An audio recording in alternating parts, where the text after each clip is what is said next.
na oge ahụ ka m ọfụ ka anyị jere ọrụ. Anyị jere n'ọrụ n'obere ubi dị n'azụ ụlọ be anyị. Anyị rụsịa ya n'ụtụtụ a wee pụta. Nwanne di m wee sị na ife na-agụ ya kịta bụ ịma ndele. Nsị a ka nke bụkwa ịma ndele.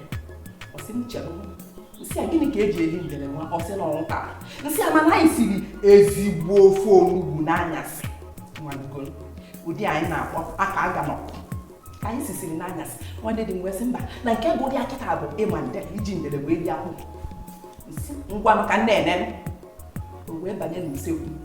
O wee mebe ife anyị chọrọ imeri unu. Aga m amalụ unu ndele dịka ndị Amichi na be di m si amụ ya. Tupu mbido ịmalụ unu ya bụ ndele, m ga-ebu ụzọ dịka omenala anyị si wee dị n'usekwu Igbo kọwapụtala unu zikọkwa unu ngwa nri m ga-eji wee malụ unu ndele. Ka anyị bịakwa.